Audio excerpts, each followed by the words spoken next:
ఈరోజు మనం ఎంతో రుచికరమైన పీతల కూర ఎలా తయారు చేసుకోవాలో చూద్దాం. మంచి రుచితో అన్నంలో కలుపుకొని తింటే చాలా బాగుంటుంది. మరి ఆలస్యం చేయకుండా పీతల కూరను తయారు చేసుకుందాం. ముందుగా ఈ కూర కోసం కావలసిన పదార్థాలను చూసేద్దాం.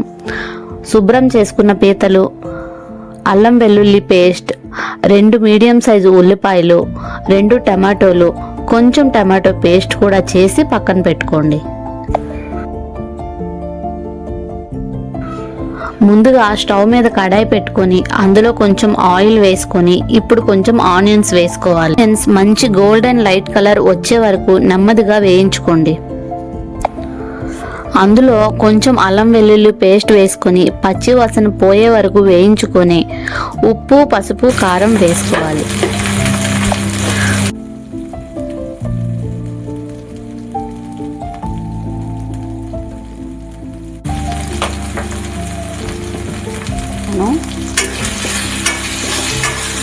కారం వేయడం మంచి కలర్ వచ్చింది కదా. ఈ కారం నేను ఇంట్లోనే చేసుకున్నాను. కొంచెం గరం మసాలా కూడా వేసుకున్నాను. గరం మసాలా నేను ఇంట్లోనే చేసుకున్నాను. చాలా మంచి వాసన వస్తుంది. మీకు కావాలంటే నాకు కామెంట్ చేయండి, నేను పోస్ట్ చేస్తాను.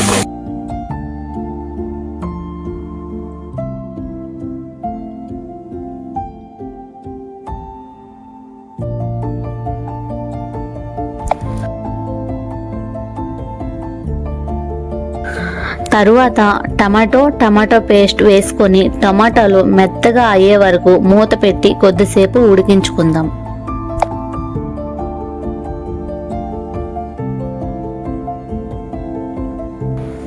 ఇప్పుడు మసాలా చక్కగా దగ్గర పడింది కదా. ఆయిల్ కూడా పైకి కనిపిస్తుంది చూడండి, అంటే మసాలా బాగా ఉడికినట్లే. మంచిగా కలుపుకుందాం.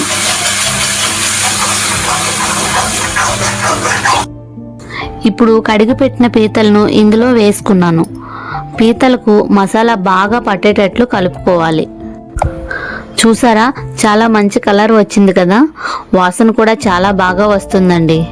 ఈ స్టేజ్లో కొంచెం వాటర్ పోసుకొని ఉప్పు, కారం సరిపోయిందో లేదో చూసుకొని మూత పెట్టి మంచిగా ఉడికే వరకు ఒకసారి మూత తీసి నెమ్మదిగా కలుపుకోవాలి.